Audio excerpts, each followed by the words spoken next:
Hey, welcome in beautiful sunny Los Angeles. I have to say it took me a little while to find a spot in the shadow, but we found one with help from my friend Hayden, because we made this little setup that diffuse the sunlight. Wait, I'll just show you. Look.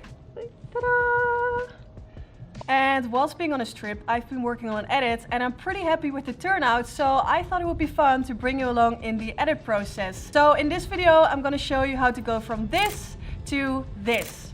But before we start editing, I want to tell you something about the lighting, because to create this sort of a wet look, you need the highlights to be popping and the surroundings need to be darker. In order to do this, you need an overpowering light source. And this can be a ray of sunlight, or you're using a flash, or what I did is I positioned my model in front of a door opening, which created a bunch of daylight in her face. I love using this trick because the light first bounces on the ground and then it hits the face, which creates a perfectly exposed portrait.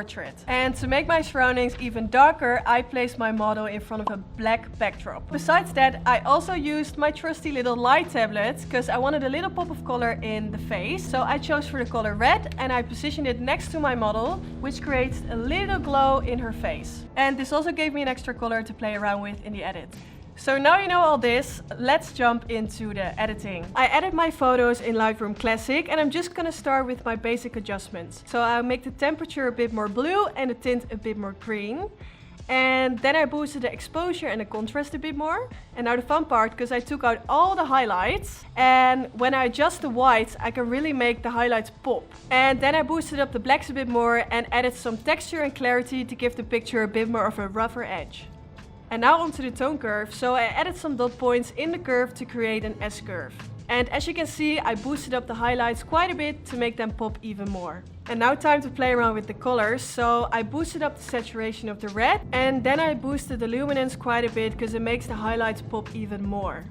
Now onto the color grading, so I was going for blue shadows, and besides that I made my highlights blue as well because it blends the colors nicely in the image. To blend the colors even more, I boosted up the blending mode as well. And I dragged the balance slider just a tiny bit down. And the next step is the camera calibration, and I only touched the reds and the blues a tiny bit. So I took out the saturation of the red and I made the hue of the blue a bit more aqua blue, and I took out a bit of the saturation. And I also added a little bit of Faye to smoothen out the image. And the picture was looking good so far, but I still missed quite a bit of blues in the photos, so I went back into the tone curve and I went into the blue tab and just added a tiny bit more of the blue in the shadows. And I wanted the eyes of my model to be a bit brighter, so what I did is I went into the brush tool in Lightroom and I colored in the iris of the eye, and then I bumped up the exposure, and as you can see it brightened up the eyes in a realistic way.